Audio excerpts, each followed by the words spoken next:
joining us for another high noon. 12:05, good enough. Anyway, stoner o'clock, ladies and germs. Let me mute myself briefly while D does that thing he does, and go for it, D. What's going on, everybody? Like always, the show is for educational and entertainment purposes only.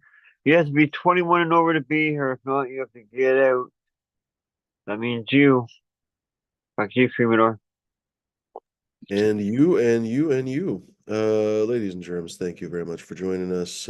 Switch to live chat like I just did just there. Still no one in the chat, so you have an opportunity to be firstest of the firsties.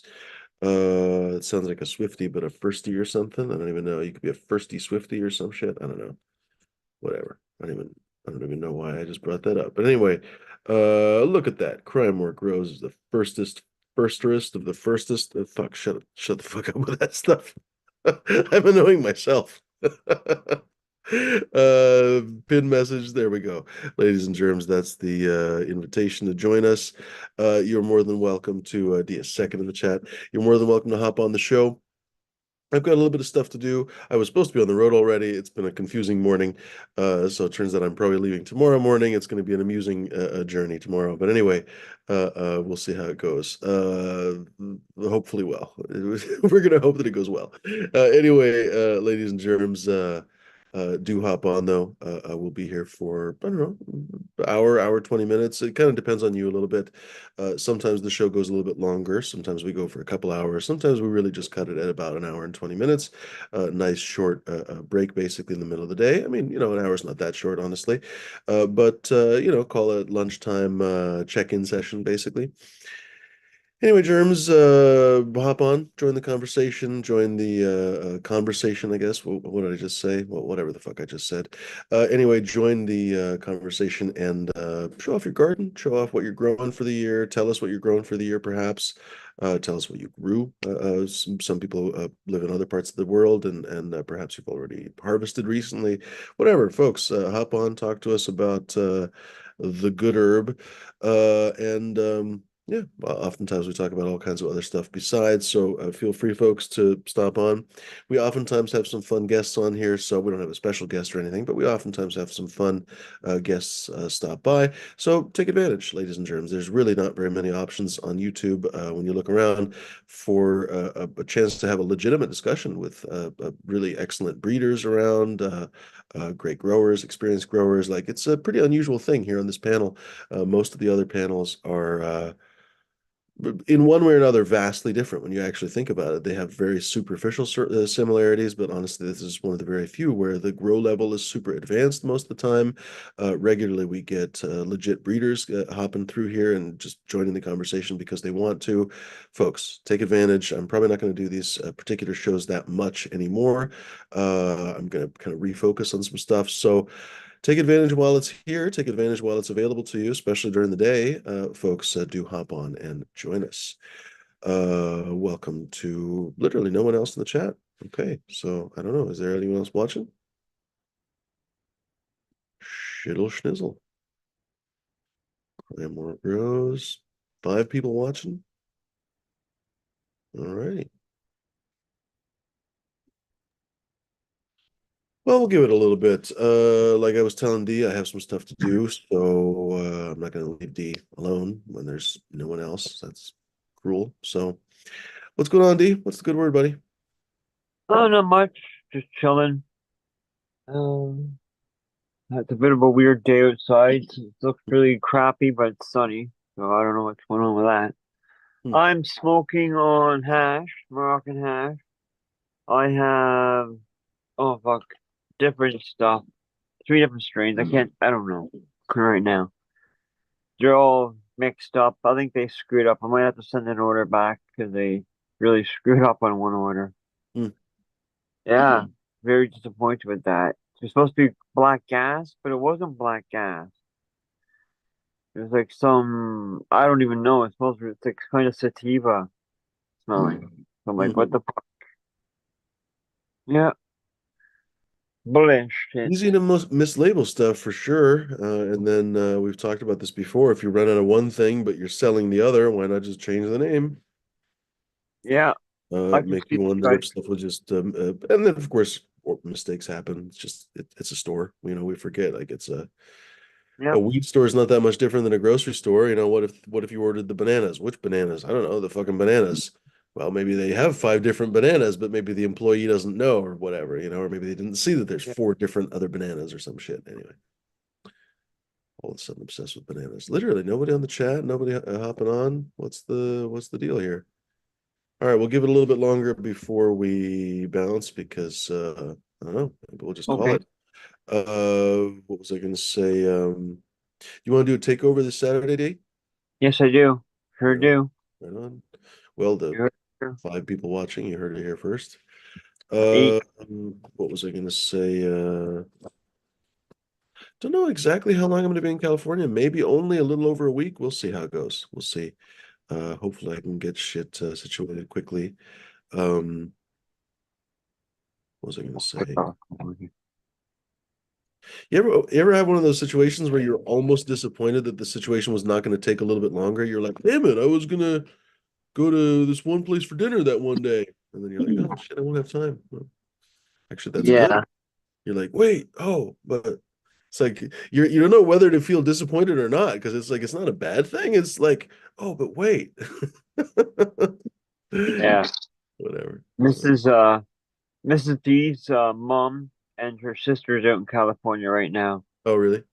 Yeah, Mrs. D's sister's a big company like head person, so there's Oh, some fancy. big business meeting thing out there. So she's out in California. So send me a picture. It looked really nice there. Oh, it's Looks beautiful in like hard California. weather. Yeah, it's very expensive to live there, but the trade-off is that it's actually really pretty. The weather's usually spectacular. I mean, it depends on where you live. Sometimes it can be just otherworldly hot. Of course, you would like that. I don't really like the heat, right? So for me, places like where Bud lives, that weather is amazing. But again, real estate prices there just would make you choke on a freaking dead horse. Look at that, North Star's here. Fuck, what was I gonna say? All of California, honestly, there's very few places that are unaffordable or affordable, and the places that are affordable, you wouldn't really want to live there. Cheers, Joel. Would you agree that most of the places in California that you would want to live are basically unaffordable, and the places that are kind of affordable, most people wouldn't want to live? Yeah, Yes, that's the issue sadly, I'm that's dealing the with case. right here. I have a place I love living at, and it's ungodly expensive for everything. Crap. I mean, there's Uh, barely any homes that you could actually have enough land in the backyard to grow anything for under $1 million. Like uh, it's a well, sickening. So yeah. I would like to move somewhere and get more land and pay less. Hmm, Then I have a lot of 90-degree weather, hmm, more fire danger. I mean, it's just hmm. uh, Thailand. The only place when I've kind of just super idly looked around the country, the only place that seems really promising is Michigan. It's no wonder, I guess, why there's such a thriving weed community in Michigan because you can still actually get reasonable amounts of land. It's not kind of super different culturally like some parts of the country are. The weather's pretty moderate. I mean, it's cold as hell in the winter, but in the summertime, it's actually quite nice to grow. So I don't know. Anyway, yeah. I've been basically looking at all over the country, yeah. finding really good climates and stuff. Northern Ohio, along Oh, Ohio, Pennsylvania area, they have nice summer breezes come off Lake Erie. So okay. you don't have a lot of the high temperatures in the summer, and everything else. I mean, air quality is decent, and you have low fire danger, low flood danger, all kinds of stuff. So it's Hmm. pretty quality there. And yeah, you can find like 70 acres with a nice house for like 700,000 as opposed to like Hmm. 2 million out here. So it's a big Wow. difference in what you can find. So it's Ohio's they come in want to move halfway across the country. It's a big move. yeah. I moved to here from New Jersey, and that was a big freaking move. Uh, The idea of moving back across the country again is quite daunting. It's like, that's Imagine. Yeah. that's a pain in the butt. And that especially was more stuff. 20 years more of stuff to move. Right? Doesn't make it any easier. That's it. I was just thinking about Ohio, like from fucking 10,000 miles away, it seems like you think of Ohio and you're like, oh, what's in Ohio? Well, actually a ton, right? Like Cleveland, Cincinnati, Yeah. probably Almond. three other cities that I can't even, Toledo. I can't even think of all the different cities in Ohio. It's actually a pretty urban state, right? Like they have a bunch of music schools and everything. Like they're really huge museums and stuff. So actually Ohio would be a pretty baller place. Hadn't even Yeah. thought of Like, seriously, it. places I was looking at up in Northern Ohio, you can find like 70 acres. You're like 20 minutes away from Cincinnati. Wow. So you can be literally like in the little outskirts of the suburbs, not that far from a metropolitan area. You're going to have hospitals, everything you really would want to have, Huh. not that far away. So it Interesting. seems pretty reasonable. Now, of And course, you're going to have, I mean, you're going to have snow in the winter, all that kind of shit. So it depends on your tolerance to that kind of stuff. But yeah, it's a lot easier to get warm when it's cold out than if it's 100 degrees on days on end. I mean, it's not so much you can, especially your plants. You might as well forget growing outdoors if you're going to have you like in the desert out there. It's going to be really just torturous on some plants. So It's funny. there's a lot of things, I guess, to take it. I feel like I'm a coastal person. I was thinking as you were talking, I was like, fuck, I don't know. Could I move away from the ocean? It's not like I go to the ocean that often, honestly. It's not like I live on the beach. I'm not a surfer, Bud Kilowatt's this big surf connoisseur and Yeah, whatever. But fuck, I like being near the ocean, I don't know. There's something I about gotta agree 100%. I moved basically from the Jersey Shore, it. and I'm 15 minutes away uh, from the Pacific Coast Yeah. now. So I've moved from one coast to the other coast, and I keep looking at other places. I'm like, oh, that's like an hour away from the coast. I'm like, I don't know. I Right, like the ocean breeze. I right, like right, having right. know my seafood is fresh when I eat it. Like it That's didn't come it. far That's it. away. 100%. Yeah. A lot of stuff that I keep going back to. Like, all right, I'm looking for something within like 30 miles of the coast everywhere I look all the time now. So it's my That's my, it. my, my ranges gets narrowed down all the time. But and of course, Uh, when you're that close to the coast, everything seems to cost more. A friend of mine was telling me about South Carolina, and it reminded me of I smoke pipes, and there's this company there, Cornell and Deal, and they're I think kind of very much in our vein of life. I don't know. They make a lot of small batch tobaccos and everything. Anyway, it reminds me sometimes that even places I think it's very different culturally. At least South Carolina, I think, is quite different culturally from the West Coast, let's say the U.S. But there are definitely the places where they still have that kind of artisanal focus and everything else. Anyway, there's all kinds of places around the country that I think a lot of us might relocate in the future when things because fuck everything's just becoming so wow. affordable that you literally have to like arbitrage your way through life basically, right? You just have to find a cheaper way to do things. It's Well, this is freaking one of the reasons why I like looking at Ohio and like West Virginia area. A lot of those properties actually have natural gas on them, and hmm, you can basically, if you have mineral rights, you can sell your rights to a gas company, but you hmm, still retain the gas of your property. Like my hmm. dad had a property in West Virginia. Everything he ran off his house was natural gas. It was free. He had to pay for gas. So you have a backup generator, run electric for stuff. You can run all your heat, everything. I mean, literally in the winter time, you had the windows open with the heat going because it was too hot. You open the windows up to cool it off in the house. And you have to pay for any gas. So Hmm. you can get natural gas vehicles. So you could really fuel your car up at home and head out and everything. It's just, Isn't that something else? There's a guy that I don't know if he'll watch this show, but he'll probably laugh if he hears me talking about him. But there's a guy that watches this show occasionally that lives, back east, we'll say somewhere. He essentially, I can't remember how the story went, but he was, for all intents and purposes, he was watching TV with his dad. He was an adult at the time. I don't know. He was over at his dad's house just watching TV, and then they get a knock on the door, and it's some fucking gas company executive with a contract and everything written up. And he's like, excuse me, sir, we found gas in your neighborhood. We'd love to drill some and pay you. And for the amount of zero work involved, they're apparently set in perpetuity. It's such an yeah, amusing situation. if you get the property, you get the surveyed right, and if they have minerals that are viable, yeah, or gas or something, exactly. You can go ahead and keep getting checks every month coming in the mail as they're pumping it out. Yeah. Oh, it's just absolutely something else. Don't you wish, like someone comes along and like, oh, excuse me, sir, we found gold on your property. We'd love to just hand you a check every Exactly. month. I'm gonna put mine in your backyard and pay you $10,000 a month to have access That's to it. it. That's All right, it. go ahead. Yep. People are always surprised. They think that LA, California, that we were just talking about California, and they think that California, like, I don't know, it's all eco-friendly, everything. There's no oil or anything, but California is one of the biggest oil drilling states to this day. And actually, the LA area pumps a lot of oil every year. They don't pump as much oil as they used to because they physically run out of it, I think, quite a bit of it. But many of the biggest oil fortunes were actually made in California. Rockefeller and Getty both were California oilmen. They weren't Texas oilmen, they were California oilmen. Anyway, to this day, if you drive through Los Angeles, like if you drive to the airport, most of the time people drive basically down like Fairfax. I can't think of the street that it turns into, and it basically drives through a bunch of active wells, and you'll see them doing the thing basically. And even in downtown Los Angeles, there's a bunch of buildings that are hidden that are actually active oil wells. Like I think or is it maybe behind where they shoot Jimmy Kimmel's show, whatever the late night, whatever the shit on ABC. Anyway, a couple blocks away from there, there's still an active oil well that's basically hidden in this freaking building, and most people would never know, right? Because I mean, like, what, an oil well being drilled by the fucking late night show? Come on, but it's just very amusing. Anyway, cheers, folks in the chat. 710's in the house. What's going on, buddy? He's saying he's in the washroom. Right on. In the washroom with the earplugs in. I hope everyone's well. And remember, smoke more hash, he says. That's a good idea. Dankabus Kind is in the house. What's going on, Dankabus? Good to see you. Couch is in the house, of course, as well. What's Cranmore saying? He's saying, I got the realtor here to appraise the house, hopefully get a good price. Yeah, man. And that's the idea, to get some more land and pay less. Great idea.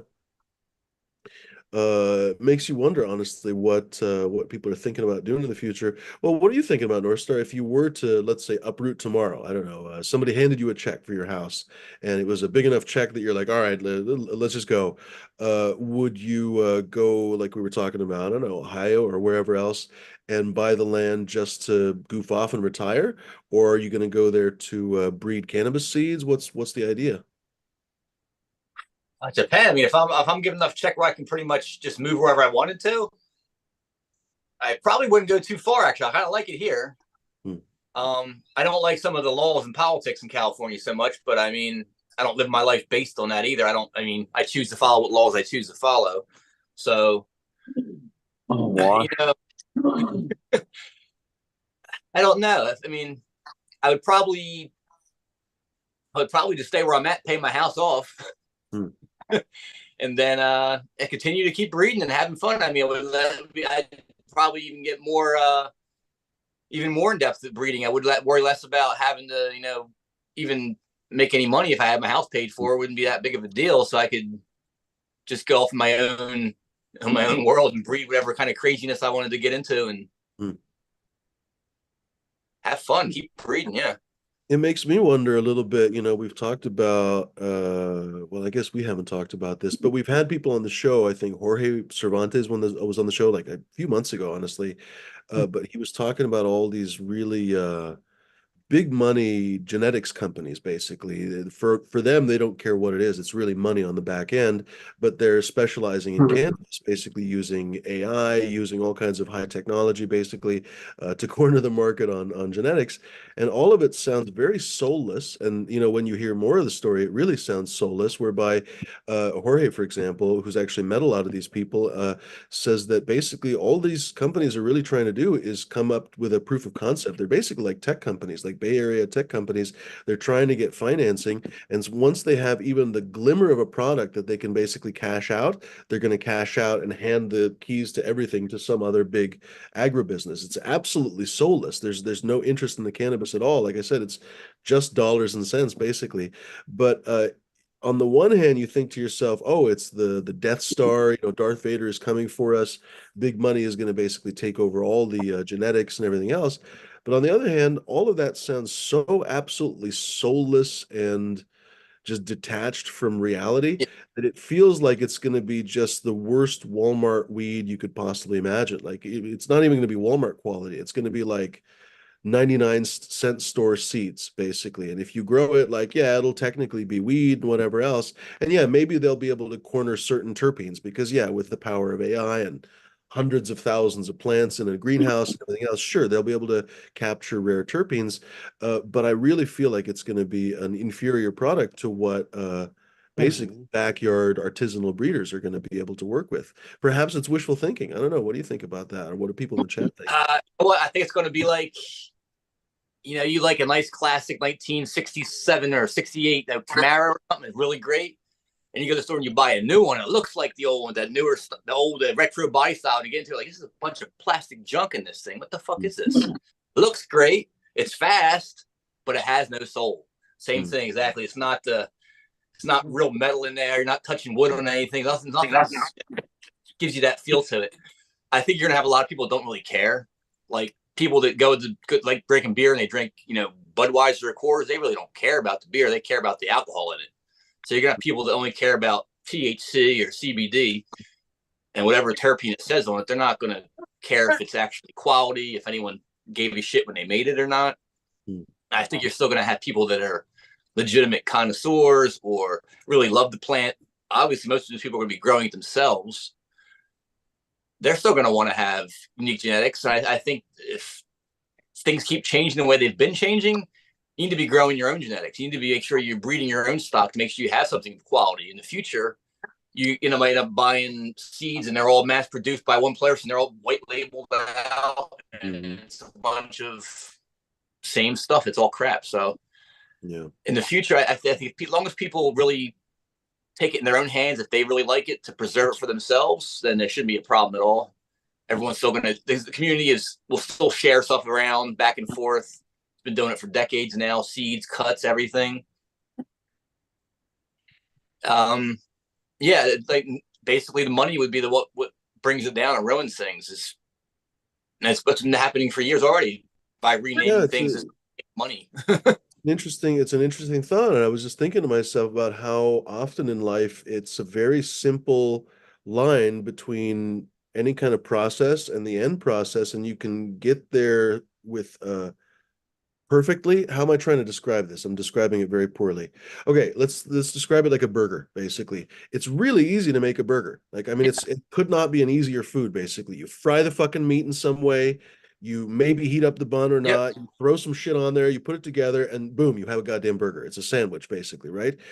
Sandwiches in general are so easy to make. Like I said, it's a fucking piece of bread, some stuff inside, different ingredients. You put them all together and then you hand it to someone. Yep. And yet, there are wonderful sandwich places, wonderful sandwiches that you've made in your life. You've definitely had garbage sandwiches. You've gone to different Subway sandwiches. Subway now, some people still like them, but in most cases that I've heard, Subway's not very good anymore. But even then, some Oh, franchises will be better than others. And they're using the same ingredients because Subway famously sells the franchises all the ingredients, the bread, the fucking olives, everything. They can't even buy a yeah. jar of olives on their own. They have to buy the Subway branded olives. So, for example, a McDonald's burger. How is a McDonald's burger different than a burger that you would make, or a burger that I make really good burgers? Like when people eat my burgers, they're fucking holy shit! It's like a religious experience. And again, it's really easy to make a good burger. I'm not putting magic in there. I don't have a sorcerer's wand or anything. I just don't fuck up any step of the Oh, bro, process. good job, I bro. don't compromise on the ingredients. I don't compromise on the preparation. I don't compromise on the presentation. Basically, I don't wait an hour before handing them the burger, etc. Whereas McDonald's arguably compromises on every single step of the process. They compromise on the materials. The beef, famously, is it cow? Is it not cow? Is it partly cow? Is it mostly cow? It's always a different fucking argument. No, it's hilarious. I was talking to people in Israel and they were like, fuck, McDonald's used to be terrible, but they got caught by the Israeli government trying to sell us kangaroo meat or whatever. And now they have to buy What? kosher laws. They can't fuck around. Like a rabbi goes and inspects, it actually I has to would be real beef and everything else. So McDonald's got spanked in Israel, and now they actually have to sell real food again. I would Amusing. think You think kangaroo Wow. meat right? more Was that expensive. smashed? By the way, I would cheers. think kangaroo meat was more expensive. You didn't think, say it again? I would think kangaroo meat is more expensive. I know, right? But probably not when you get it off the back of a truck like McDonald's probably was. Crikey. You know what I mean? Yeah, I would totally pay for a kangaroo steak. I've eaten kangaroo once or twice. I don't remember what it tasted like, but I think I've eaten kangaroo. What was I going to say? So anyway, back to this kind of analogy. McDonald's basically compromises on the ingredients we've discussed. They compromise on the actual preparation too, in finding the easiest, cheapest way to mass produce these Exactly. buns. In-N-Out famously drops the patty when you order it. Arguably, that's really annoying because when you have a line of 100 people out the door, they could just fucking start dropping patties. But their policy is to never drop the patty until you order. McDonald's, they'll drop 200 patties, and if all those people leave and change their mind and go to Wendy's, they'll just put them up in a fucking microwave and then they'll prepare them again. Basically, you'll have a reheated patty. They're not going to throw it away. They're going to make sure they use it. Every single step of the process, including the presentation, by the way, they wrap it up in some shit and put it on the shelf somewhere, and then you get it. It might be warm, it might not be warm. Every single Um, step of the process was compromised, and that burger is not a tenth of the burger that you could make at home as a really good burger, or that a really good burger establishment would make. And so I'm trying to basically visualize. I think that a lot of these big genetics companies, no matter how advanced their technology is going to be, are going to be hamstrung by the fact that they're going to be trying to make money, first of all.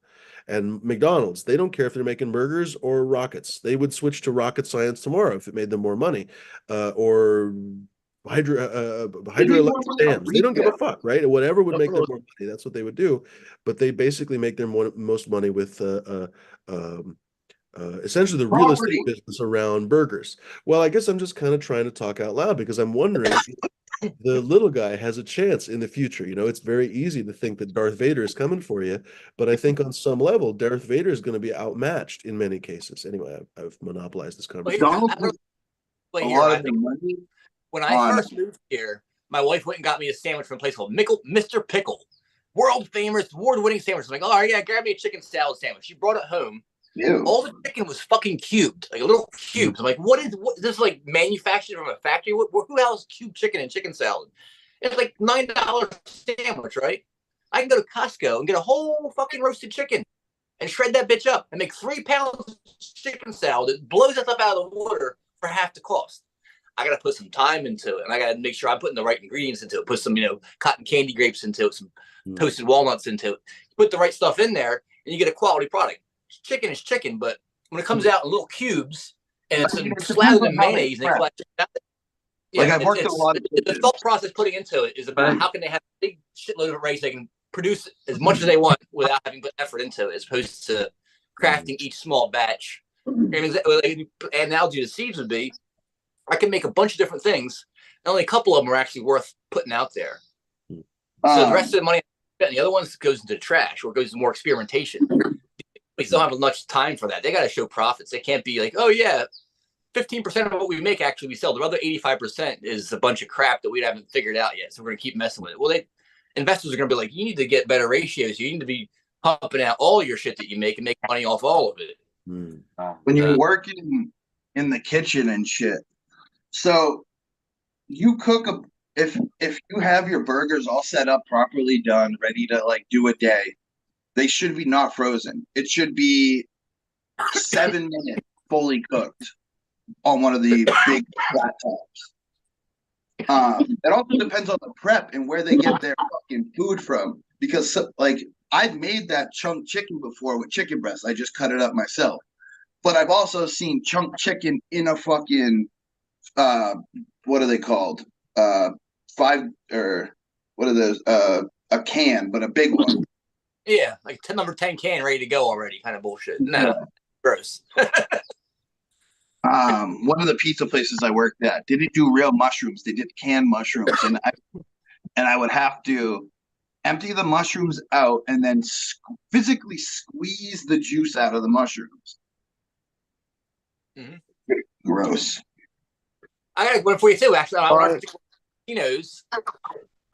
went in there and, as an employee at the casino, I started making their recipe for the appetizer crab cakes they had. And I went to culinary school and I had made a lot of stuff and I was really freaking good at it. And I came to the chef and said, look, your recipe, it's great for somebody who doesn't know how to cook, but I know how to do this. Let's get rid of certain things and swap out fresh ingredients. Let's get rid of the dry herbs. I can chop up fresh herbs for it. Let's get rid of the bread crumbs. Let's put in fresh cubed white bread. Certain things, it took me an extra 10 minutes to make it. That year, I won the best appetizer of the whole Jersey Shore with crab cakes. So it goes from being something average, to where you put a little bit of effort, a little bit of time into it, and it can make it extraordinary. By the way, McDonald's, when they say the company name's 100% beef, that's just a company name. So just a heads up. I don't know if that's. I've heard that it's like literally a It's true. I have an inside source. Oh god, it's ridiculous. I will look that up. I have an inside source too. They told me it's real meat. I've asked. I've actually looked at the boxes that they get in. It says 100% beef on it. Apparently, that's the company name. I don't think that's legal, is it? I don't even know, man. There's so many loopholes in food laws. Like food law, you can put down 100% beef pure, or you can say made with 100% beef. If it says made with, it could be like 10% of it's pure beef, but it's made with 35% obsidian and 75% beef. Yeah, so 90% is bullshit, but that 10% is real beef. 75% kangaroo. Gotta go to the post office, mail stuff. One of the worst parts when we actually mention that is that it has a knock-on effect with all the different companies. Basically, you couldn't afford to compete with the competitors that are using the cheaper ingredients unless you start using those cheaper ingredients too. It has this basically follow-on effect with everybody. They all use Cisco. Pardon?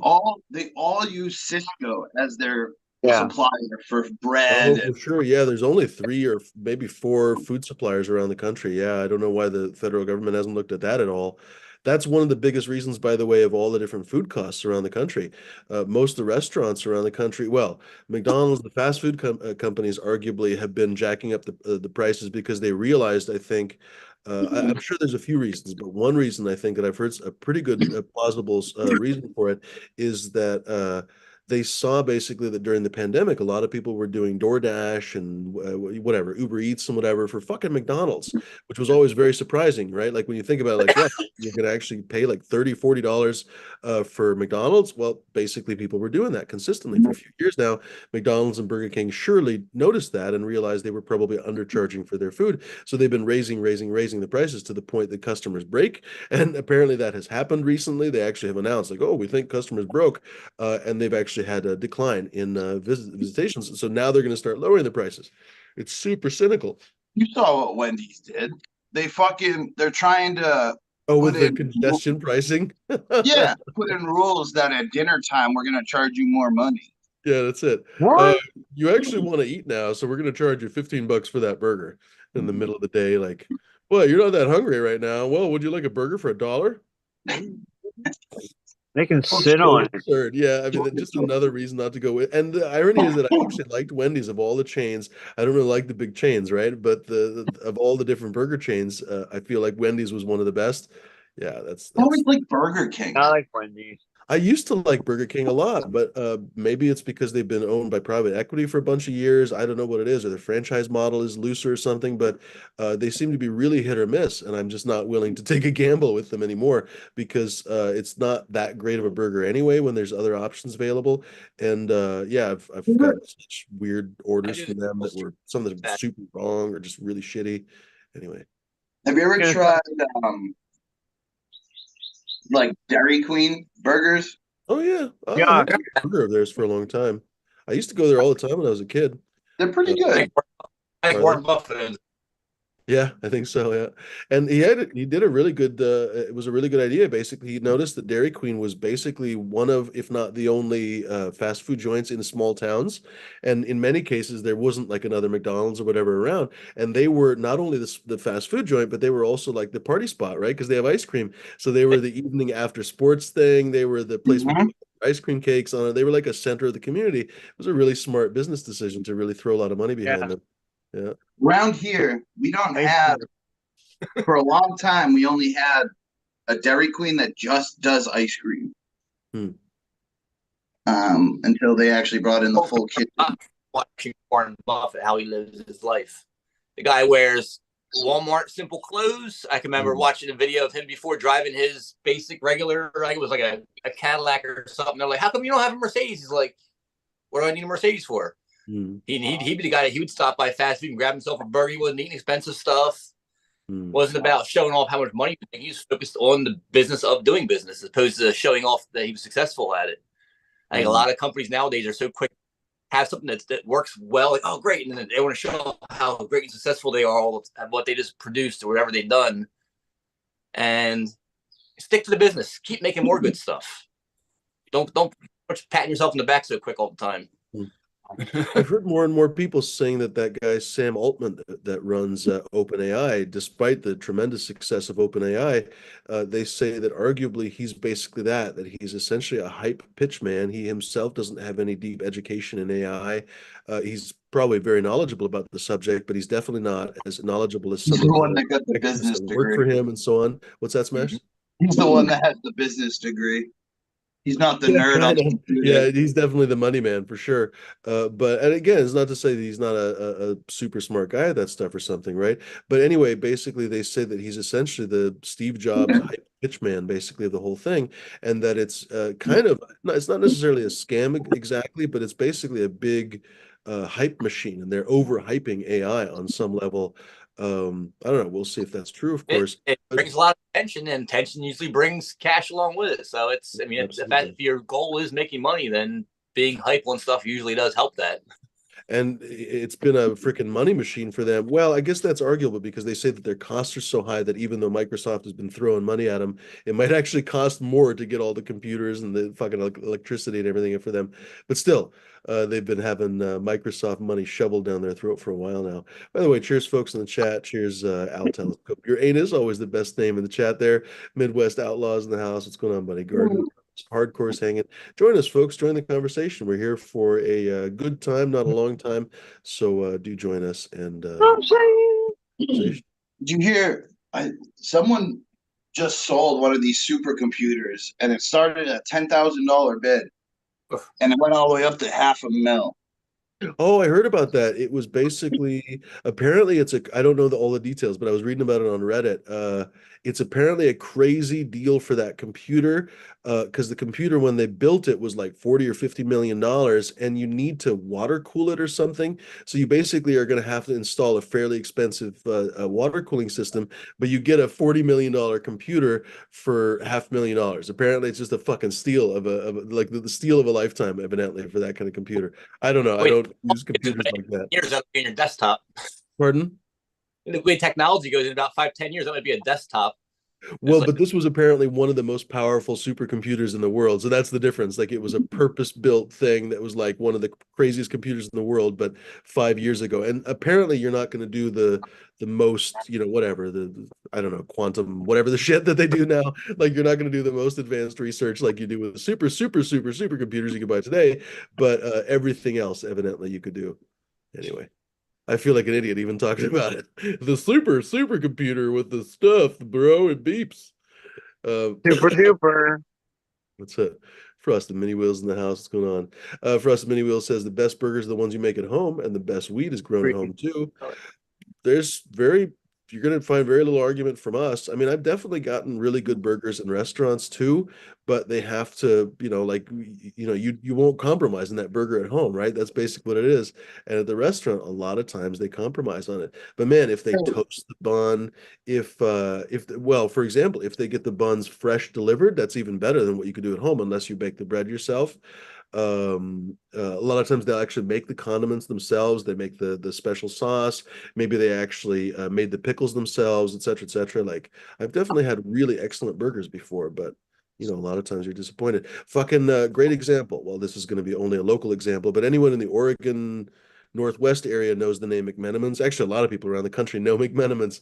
What's her name? Bug Lady Suzanne has the McMenamins passport. It's ridiculous. You can basically go. This McMenamins is it's a couple of brothers, and now they've gotten investor money. But they basically built this chain of really quirky bars, basically, and they're like really quirky art and whatever. And they're kind of notorious in Oregon because they're yeah, just this kind of quirky, weird culture. Basically, you go there to have like a beer and a burger, basically in this quirky artsy place. Anyway, their burgers used to be mediocre, like middling to mediocre, but they were kind of affordable. Now they charge like $19 to $20 for their mediocre burgers that they've, by the way, changed suppliers on. So apparently they're down a grade of beef. So essentially, like you're not paying for a $19 burger. You're basically paying for a $3-4 burger and you're paying the rest for experience. And so it's actually having an impact from what I understand on a lot of people's kind of wish to go there. They're like, okay, but it's not great for a family of four is what, 80 or yeah, $100? yeah, what experience are you getting for that? I want to experience a good burger first of all. If I'm going to get a burger, Seriously. Yeah. that's the I'll first thing. telescope your I'll telescope your anus and say getting hungry now. Oh, but he is smoking a pork butt. Can't wait till dinner. That sounds good. Smoking your mama. That's right. That's exactly right. No. D doesn't wait for the pork butt. He goes straight for the mama. What else we were talking about? I don't know. I guess it's always this question. Nobody else is hopping on to join the fray. But It is definitely something I think about what the future of, people always talk about is AI going to replace everybody's gerbs, right? Is AI coming for our gerbs? But how do I put it? That's it. What am I trying to say? Even legalization might come from for some of our jobs. Anybody that basically works in seed breeding or independent growers or even independent hash makers, it makes you wonder if there's 50 state legalization, are they going to still mess with individual small batch hash washes? Gosh, you'd hope that they would, right? Because when you know enough about cannabis, you know that there's a huge differentiation, even between the bags, even between the micron sizes, but especially between plants, between different cultivars, etc. But a big company like the Subway of hash washing, they're not going to give a fuck, right? They're going to wash an entire field of something, no matter what it was. Literally just driving here back home today, I was in the car listening to the radio, and they were talking about a large survey of business owners and corporations around the world. They said they prefer actually to hiring people. They would hire somebody with less technical and college experience in the field they're going into, as long as they have AI experience. They'd rather hire the person that has 2 years less experience, say accounting, but have the experience in AI go along with it, as opposed to the more experienced in the generalized field.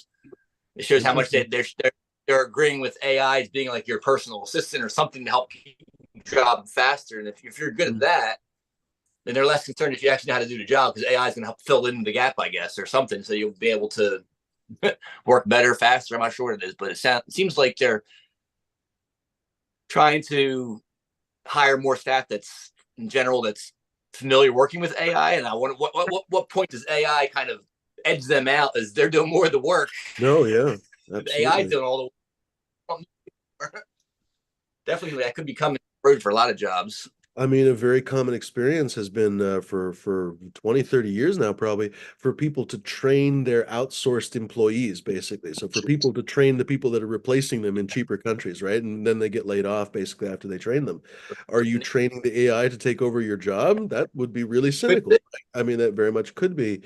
You wonder, honestly, where the future, because I was, just think to myself sometimes, right? If you're brushing your teeth or something, and I was thinking to myself, like most of the jobs that you interact with, most of the people that you interact with on a daily basis. Okay, I guess this is already coloring the argument, but most of the people you interact with are physically people doing a fairly simple job. And I was thinking to myself, the job itself is not really that complicated on paper, but the personal interaction maybe also not that complicated depending on the person. But the personal interaction relies on a person. Are we going to replace that with a robot? I mean, I think a lot of companies would probably replace it with a robot and not give a shit.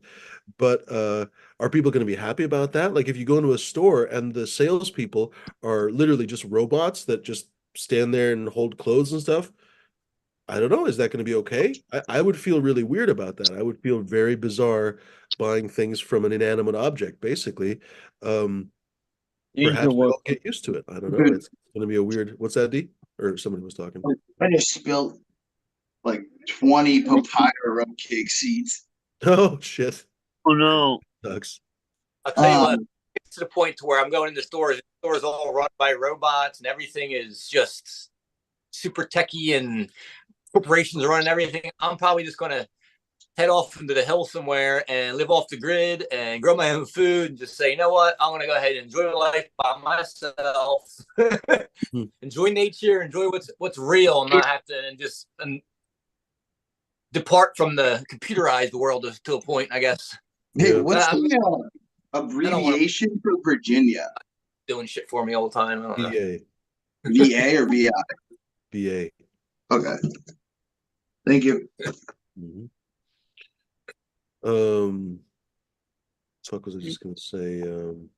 Yeah, I think that basically the AI future is going to lead to a huge Luddite future as well. Like the Luddites basically were fighting back against the industrialization, essentially, even in the 1800s and then the 19th century or the 20th century, the over rapid industrialization of everything. And they didn't like how your tableware was made in a factory, and they liked handmade pottery, they liked handmade baskets and handmade clothes and everything else, right? Really pulling back from that industrialization. It makes me think that basically there will be a huge market and place maybe for people who don't really want to engage with AI made, robot made everything, right? Because before long, your computers will be made by robot. I mean, they are, partly already, but your cars, probably if you bought a car that's any newer than maybe 40 years, it's partly robot made, but there are still people in the mix, right? In the future, they will physically have people, people like robots basically making those things.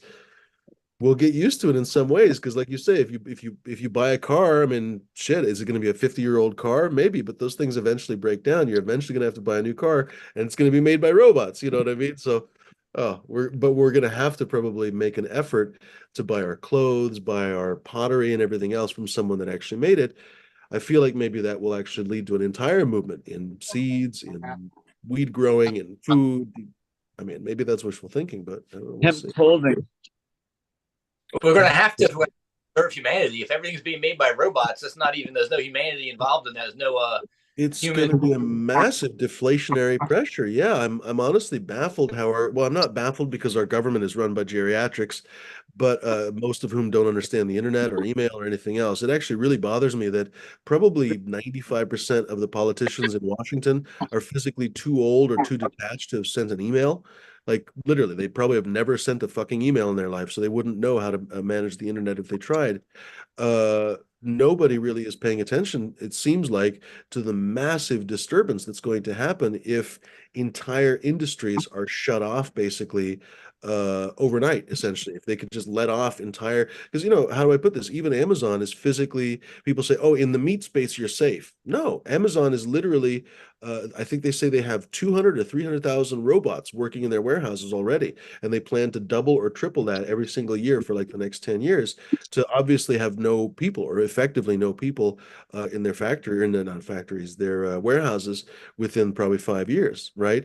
So this is not a distant future. This is not 20, 30, 40 years from now. This is literally in the next 5 years, entire warehouses will be staffed by robots. Well, warehouse jobs, not the world's best jobs necessarily, but in many cases pay I've high. had Amazon, surprisingly, is not one of the lowest paying ones. They just work you to death, apparently. What's that, Smash?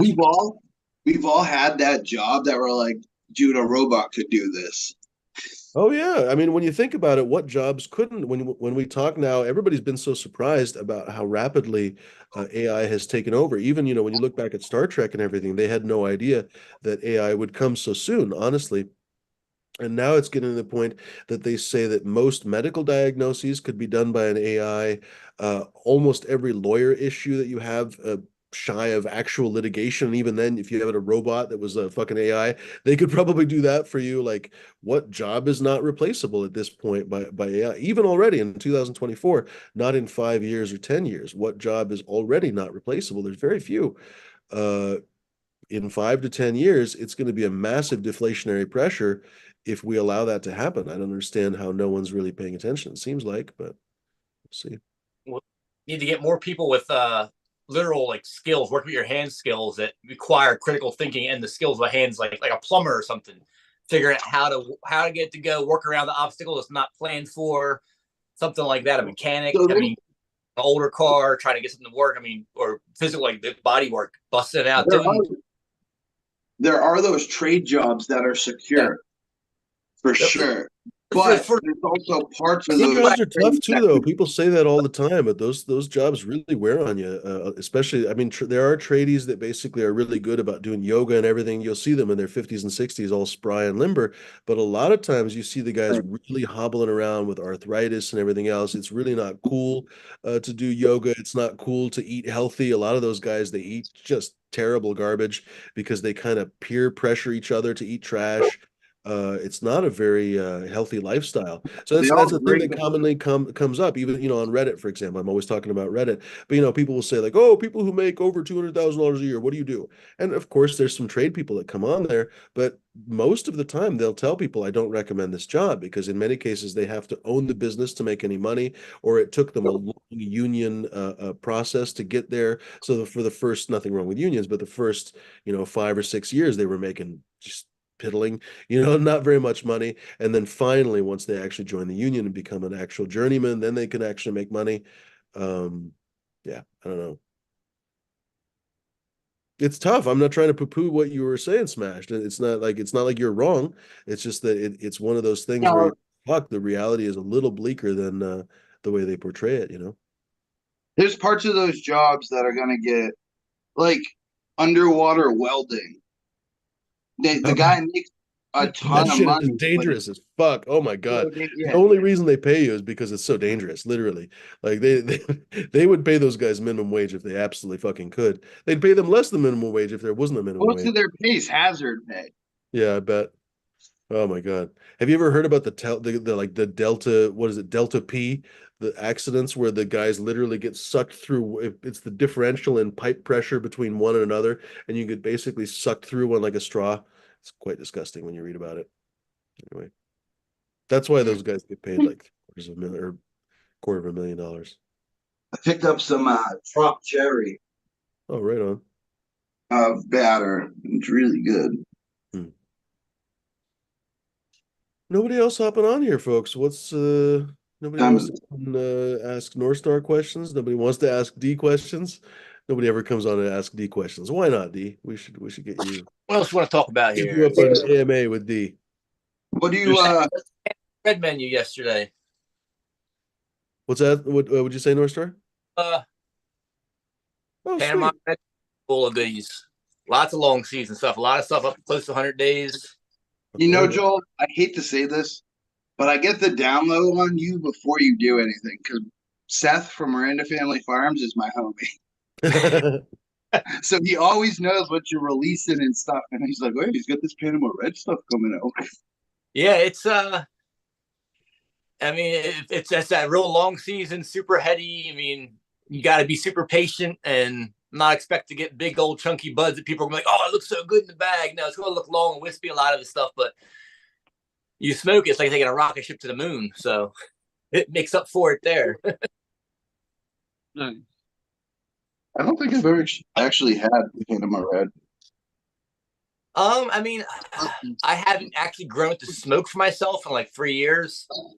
It's just kind of thing why I wouldn't smoke it all day long. I smoke it on Friday night, gonna watch a movie or something, smoke a bunch of it, get all looped up for a movie or something. But Uh, in general, it takes literally twice as long as most of my other strains do. So it's you harvest your run, you still have one plant sitting here under the light, and it's like, all right, another 7 weeks for this one by itself, or should I load it back again? And so it's not most convenient for that. But I had frankly, a plant like hybrids that. about 4 or 5 weeks longer than the average grow, not double the length.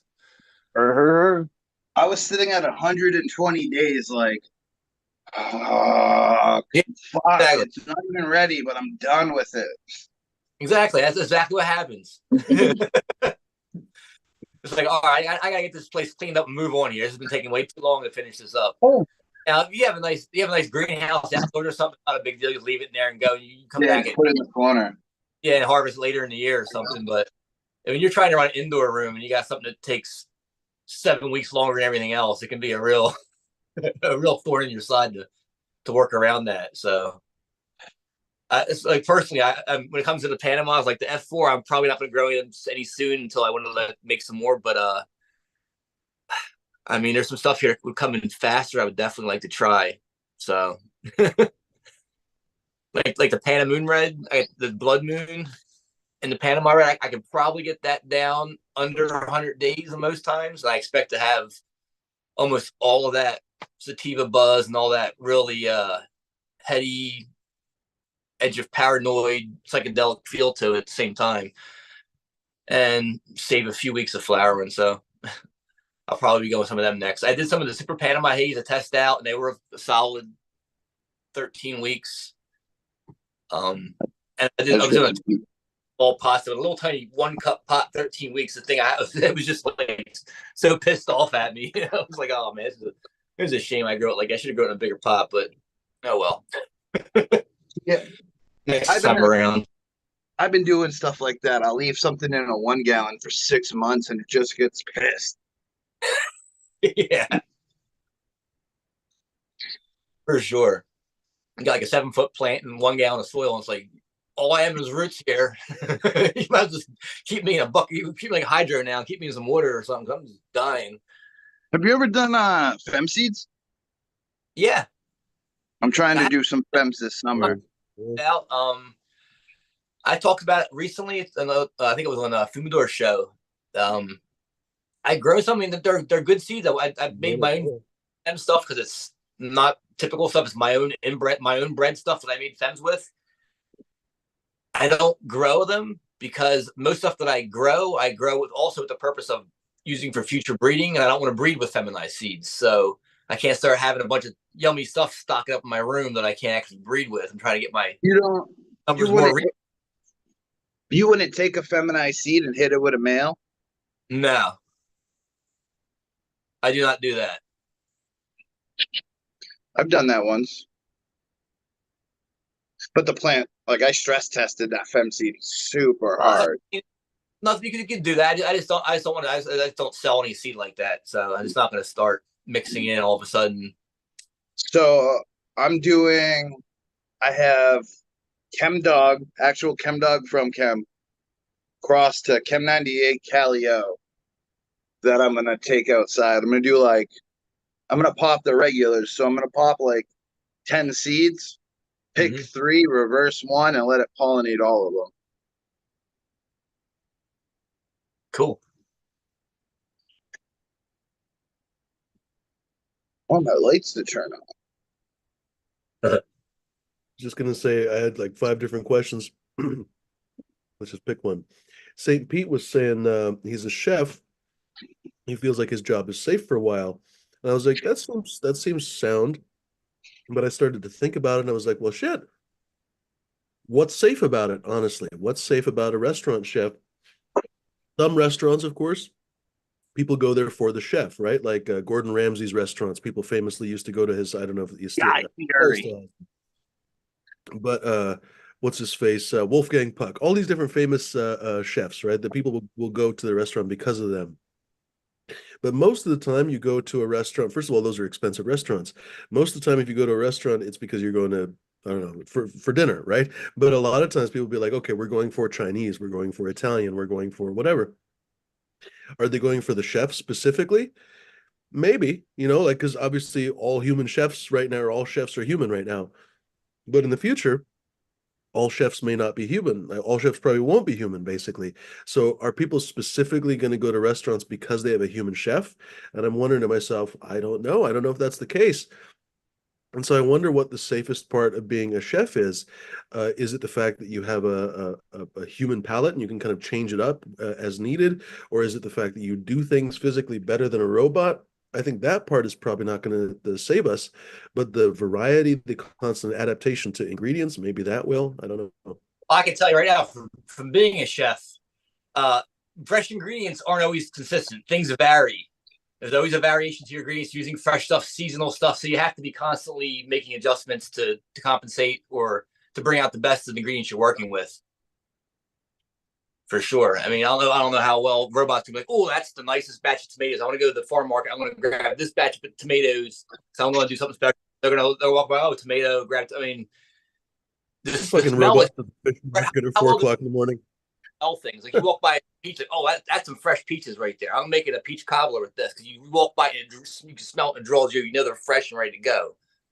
So you can play it by sight, smell, texture, things, flavor, all the different things you put into a robot to have a texture in your mouth, the palate, the way you might change. Instead of making a simple like sauce, might be a foamy sauce where you nitrogenize it, make it foamy or something. So it's different palate texture kind of thing going on. I mean, I can see robots flipping burgers or frying chicken nuggets and shit, but yeah, like a fryer. I've already thought about this. It's a fryer that has like all the frozen stuff above it, and it just drops into the basket when the order comes in and drops down. Yeah, I can see lots of simple stuff being good, but I think the nuance that would be put into how you assemble the flavors and textures together, I think a robot's gonna have a hard time. Well, they have no sense of real like feeling and like texture. Yeah. You know what I mean?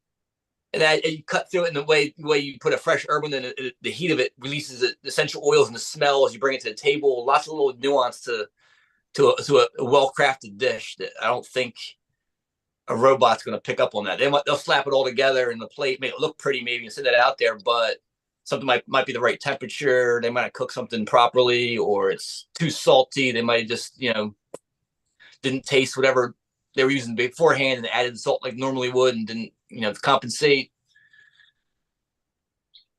So, I mean, you hope, you wonder, honestly, or I wonder, frankly, what is it about humans that makes us special, right? If we are eventually going to have robots and AI and everything else that could potentially do everything you just described better than we can, then what makes us special? What sort of justifies our existence, right? Because we probably will have to justify our existence to whoever's in charge. it's the nuance. It's the nuance. Like, a person can tell a joke and be sarcastic and be funny.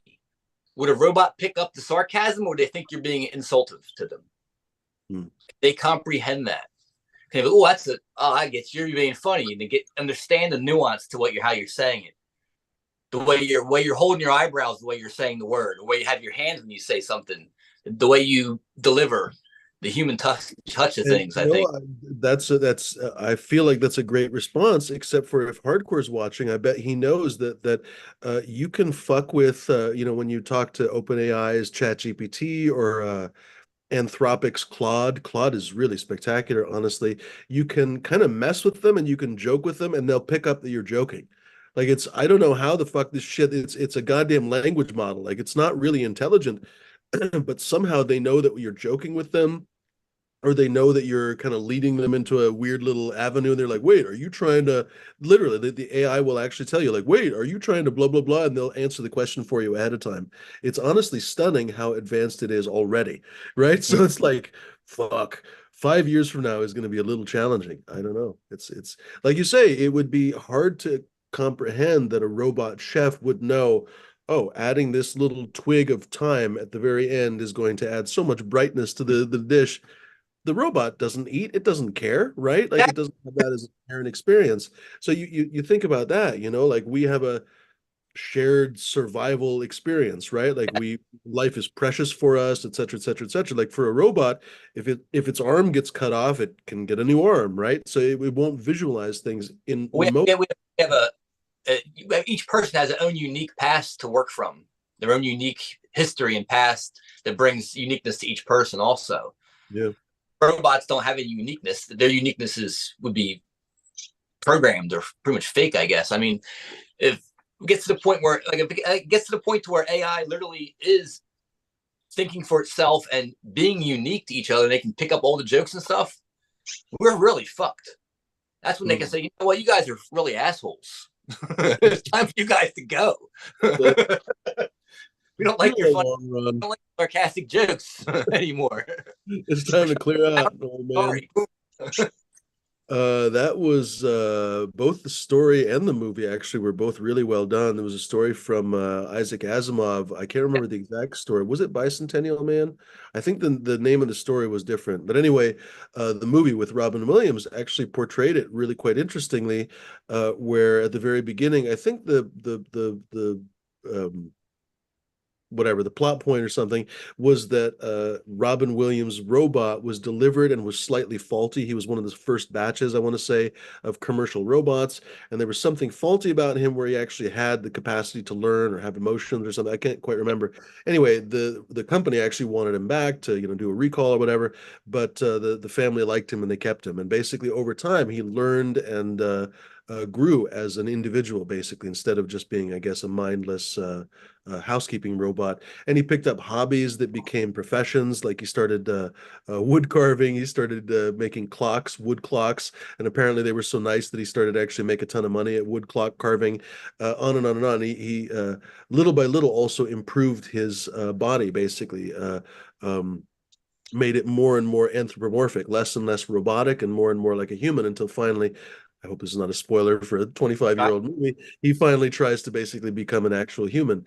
Anyway, it was an interesting kind of, I don't know, thought process. We don't know how AI is going to work.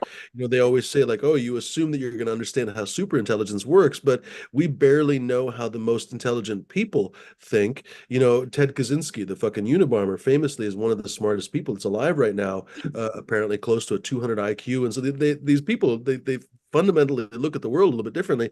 And you're thinking about a super intelligence of like IQ of 50,000 or something. You know what I mean? It's not going to be 250. It's going to be 50,000 or 5 million or something.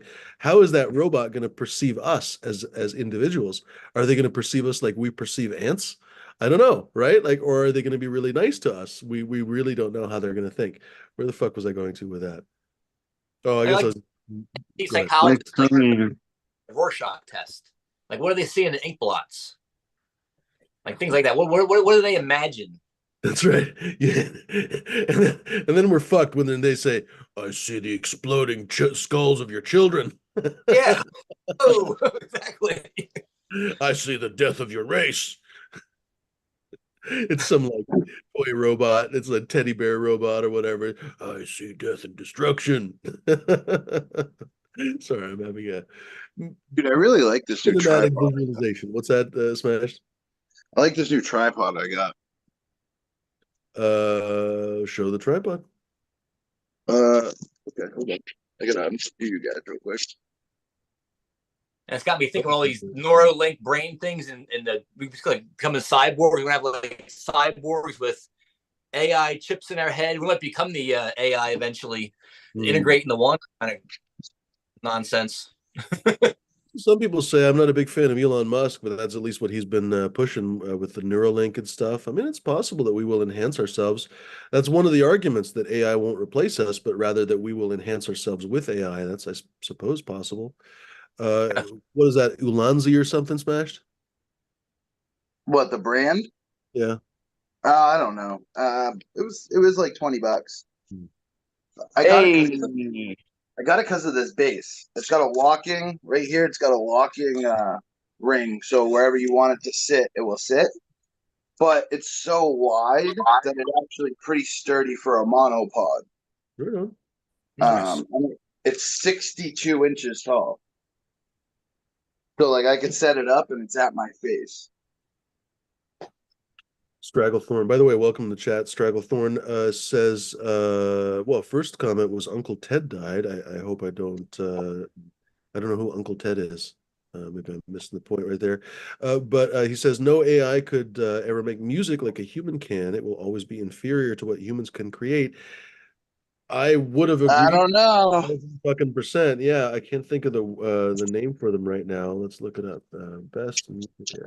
There's AI music that you can put samples of your voice in, write the song, and it will do the song in your voice. Okay, one of them is there's a few now. Udio is one of them. Let's see if he so again, it's Google DeepMind people.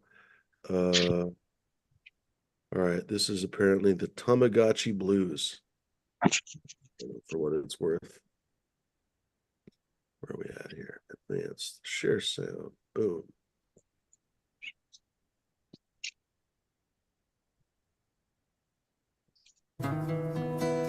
It passed away in my hand that day, 98. It was late, now I'm looking back.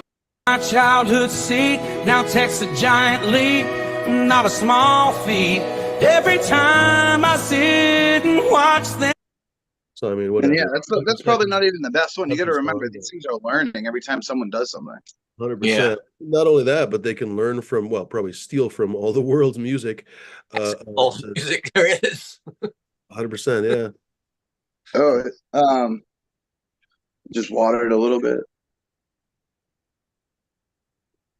I want to see how well AI does pheno selection and picks a plant out and grows it.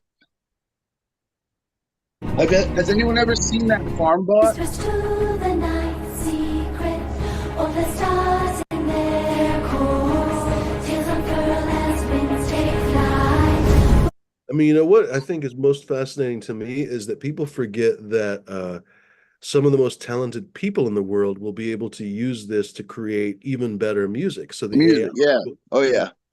I think that's fundamentally one of the biggest differences between humans and AI is that humans can create novel ideas, and AI, until it becomes actually sentient, I guess, until it becomes its own organism that has its own wishes and dreams and wish for survival and everything else, I think it's going to copy basically everything else that's been out there. It's going to be a So- really copy, but it's never going to really have anything new. Now, do all people have new ideas? No, most ideas are recycled, but I feel like humans will still retain that edge. Where was I going to with that? Oh, I fucking lost my train of thought. Go ahead, I Smash. think I lost mine too. Fuck. See, that's what the AI is not going to do. It's not going to lose its train of thought. What's that? Create something from nothing. The ability just to Oh, have That's an right. idea. Yeah. for mastering and like editing and mastering a song, you can put a song you made into the AI and it will finish it for you. Stuff like That that. was the thought that I was trying to say, that basically, I don't know, pick somebody that makes really good songs, basically. They will be able to say, they'll be able to tell, for example, right now, if they wanted to create a new song, I don't know, who's literally the first person that comes to my mind? Doja Cat. Nobody probably knows, but I saw a news report on her yesterday, so that's the name I thought about. She's a songwriter, singer, on and on and on. Well, right now, she probably is a talented multi-instrumentalist, I assume, so she could probably No, do I don't think so. Give it to Ed Sheeran. Okay, Ed Sheeran. Well, I don't really like Ed Sheeran, but he's a very good musician. We'll give him that. I don't like his style, but he's a very good musician. Or John Mayer or somebody, right? These kinds Yeah, of people. someone like that. They could literally, obviously, Ed Sheeran or John Mayer can pull down the vocal track and the guitar and so on. But maybe it would be cumbersome for them, even if they can do it. Maybe like Prince could do all the fucking tracks, but maybe it would be cumbersome for them to go and do the drums and to do the bass and to do the fucking ukulele and whatever the shit. Whereas they can basically tell the already super high quality AI that'll be built into Adobe. I guess they probably use Logic or some shit. I don't even know, or Avid or whatever. But whatever software they're using, they'll be able to tell it, please give me a drum track. Please change it in this way. Please blah blah blah blah blah. And the AI won't just be like a synth. I mean, it'll fundamentally be like a synthesizer that you press the drum button, but it'll basically analyze your music and give you what is most appropriate, like a jazz drummer. You'll be able to say, play in the style of Keith Moon or some shit, right? And it'll basically come up with a drum track in that style. I think the most interesting part there is how humans are going to use AI to enhance their own art. And so, for example, you're going to have a lot of kids, I don't know, some paraplegic kid that basically cannot sing, cannot dance, cannot be on stage like Britney Spears, but could create fantastic songs. I bet you we're going to see a lot of that. So that's a positive impact of AI that I think a lot of people haven't really grokked. At least that's what I'm hoping, that humans are going to be able to kind of pull out their ass. Anyway. I'm thinking about how about just like future licensing. Like for instance, Guns N' Roses decides they're going to use AI in their stuff, but they're going to license the AI to use Guns N' Roses for the next 70 years. So after they're all dead, new songs can come out that is Guns N' Roses. People have started to do that. James Earl Jones licensed his voice for future Darth Vader stuff because basically he's retired now. He's 80 something, whatever. And he's like, yeah, I don't want to do Darth Vader stuff anymore, but you can use my voice because they have hundreds and hundreds of hours, if not tens of thousands of hours of his stuff. They can easily. And They Darth can Vader doesn't talk really. After you're gone. What's that? Darth Vader doesn't even really talk that much. Oh, that's true. Well, he talks enough, and like in the video games and stuff, apparently he talks a lot. Oh, yeah. Actually, I've been playing Fortnite. I know I'm a nerd, Manila. Lately, and they have a Star Wars update. I mean, no more nerdy than I've been. I've been playing PUBG. I think Fortnite is I'll on. play PUBG with you, bro. I was just gonna say, I think freaking iOS has at the moment I'm just playing on my phone. Um I think Fortnite's on here. I think I used to play Fortnite way back when. They made it so there's no building, which makes it way funner. Also, if I play off Amazon Luna, and I can play the brand new Fallout Las Vegas for free, and I don't have to download anything. And I play Fortnite for free with Amazon. If you have Amazon Prime, go to Prime Gaming, and you can get free stuff for games. Like I bet you they have some PUBG. You get guns and like obviously skins and shit. Dude, look at it. I Right, didn't think. lawsuit with Fortnite because Apple wanted to charge them their 30%. They're like, wait, but it's our game. It was a very interesting situation. All right, so you can use emulators. All right, whatever. But that's one of the reasons why I love PUBG, because finally it's on my fucking iPhone. I can't believe that there's so few games on the goddamn iPhone. Anyway. Well, Fortnite actually has a deal with iPhone, or they did. 2, 1. So they might be in the App Oh, Store. 420? Holy cannoli. Happy 420, folks. Cheers, Uh, everybody. might I'm clear out here in a few minutes. What's What that? else? really surprised how dark this plant's getting. Show it off here. I'm Dark Nihilist. That's right. That plant clearly embraces the dark side of the force. But it turned like if we go down a little bit, it's like you can still see the green that it was.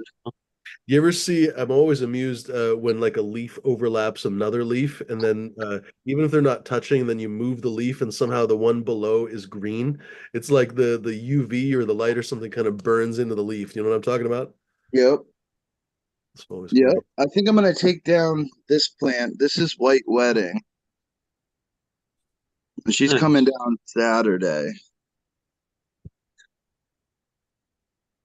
Frosty. This one smells like a Tootsie Pop too. Mm. But yeah, she went from green to obviously like you can tell it was green to purple, but it's not as dark as like this is them next to each other. I can't wait to smoke this one. Mhm. That one is stacked up nicely. Oh yeah, This that's one got my whole house smelling. sprays and stuff. Yeah. And then this is Chemdog Cross. Even looks like it actually. Looks like it has that kind of chemi structure. So it's Chem 90 or it's Chemdog to Chem 91 Calio. So there's double Chem in it with some Calio. She's pretty fat. There's 3 different plants in here too, which I was surprised I had. It'd be a I great name put- for it, like Double O Chem or something.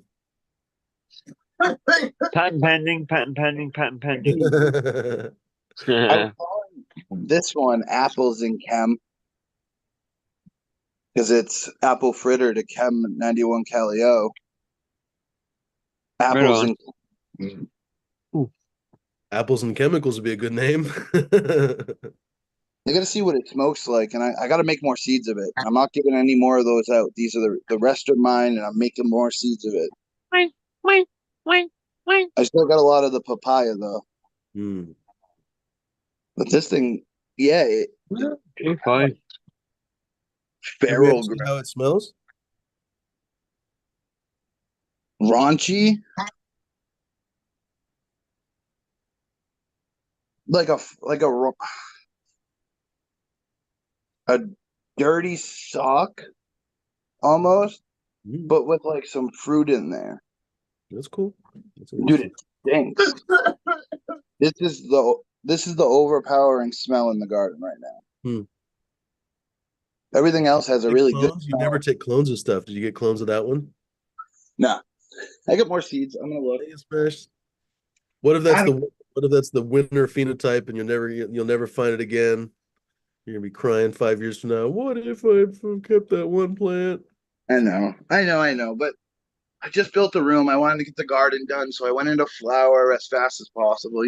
Wasn't thinking, and I already got other stuff coming in.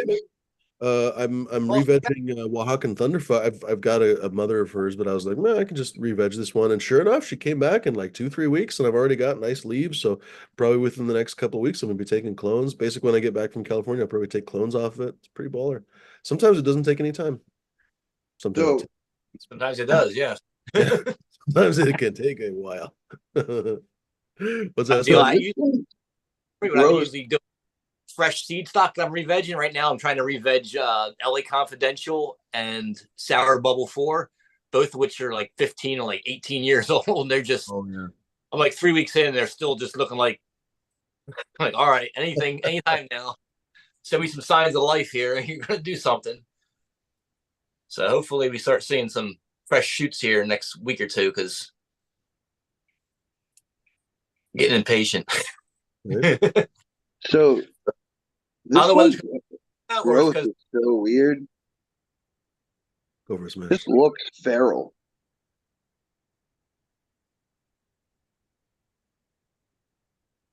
What is that one again? Wilson Otter Pop. Oh, that's right. Yeah. It's got a sweeter smell to it, but I don't know. I've had nothing but problems. I tried training her. She didn't want to get trained. She hated staying in small pots, and she grows really weird. No, I hate to say it, but that's been my experience with some of the Wilson crosses. I got that Wilson Zero years ago. It was like a super pack or some shit. It was like 25 seeds or whatever. And so every once in a while, I'd throw a couple in a pot somewhere just for giggles. And I crossed a couple things to them. I crossed, I think, a Morgana male and a couple other things. And so I've basically popped a few of those seeds over the last couple of years. And every single time they've been really, really, really flavorful. But also, by the way, every single time they had really weird highs. It's the only time that if I've smoked with a friend, I've gotten really bad reviews. Like a couple times people were really like in a bad mood from it or like overly paranoid or something. They were like, don't bring that again. Like, just don't. Are you smoking that one again? And they'd ask me like a couple months later, no. I threw that one away. So like weird highs off of it. And also the plants were all of them really finicky, kind of tiny, low yield. Really bizarre, honestly. Not bizarre necessarily, probably just kind of bad recessive breeding. But basically, like, I'm not super surprised that anything So is not that the strong. otter pup is the sign I was interested in, Hmm. which is like it's like animal mince cross.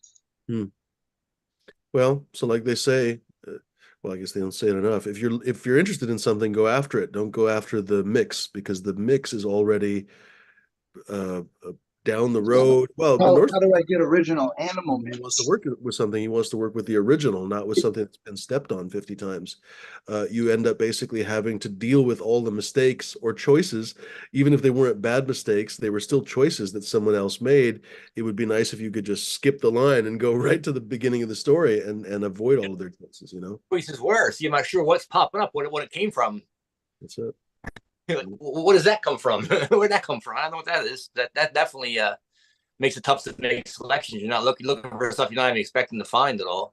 Right. You might think it's something special or sport. It's actually recessive gene is pretty shitty from another plant from 2 generations back or something that you actually don't want that in your plant.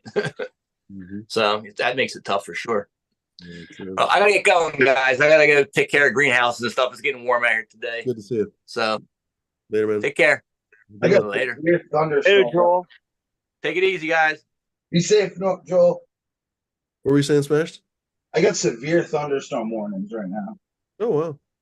Oh, right on. Gosh, we've been having weird weather around the country. There's been tornadoes in Oregon a couple times, small ones. Shit, you see the ones in Nebraska? Or, Oh, well, they get those tornadoes, but yeah, probably big ones. dude, they ruined like they took down a lot of fucking property. Oh, I guess I didn't see. Well, I guess we'll bounce here too. Who wants to go first? Smashed. Go for it, buddy. Yeah, I'll get out of here. I hope everyone has a great night. What day is it? Wednesday. So Saturday, come hang out with me and D. Tomorrow I got poker. If you want to play poker, hit up Rick. Other than that, be safe. Hope everyone has a good rest of their day. Thanks for your mom. Nice, D. Go for it, D. Sneak that one on the way out the door. Thanks everybody for watching. Thanks to Fumer, like always, for doing these shit and these shows on. You can find me on Instagram at D_zombie_. Also find me on YouTube, DZombie_745. I do lives and subscribe to that to know when I go live, as well as this channel here. Subscribe, hit the like button if you like the show. Join me Saturday. I will be doing the takeover on Saturday. Have a great week, everybody. Fumador, have a great flight, my friend. Be safe. We're actually gonna be driving, but that's okay. Okay, safe drive. Thank you for the kind wishes. Ladies and gerbils, thanks very much for joining us. J5's in the house. He's talking about that sour bubble. Joel famously has a huge, although he's famously been telling us that he has been paring down his library just to save trouble, but he famously for years now has had a tremendous clone library. Anyway, good to see J5. Who else in the chat here? Big John still hanging with us. Frosted Mini Wheels. Midwest Outlaw still hanging. Couch is still hanging with us. Stragglethorn, by the way, was saying that by the way, what did you say about the Unabomber? Probably just Kaczynski. He was saying that AI music is garbage. It's always formulaic, boring, and derivative. No argument. I mean, it literally is derivative of the entire internet, right? I guess garbage is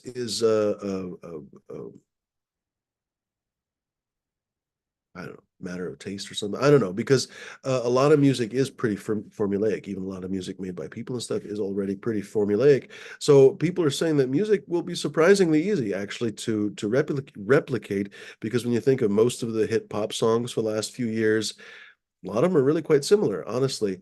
I still think that fails to capture the uniqueness that we're all looking for. It's really kind of funny that you'll hear 10 songs, but you want to hear the 10th, or there's this one song that you really wanted to hear out of all those 10 that were the same.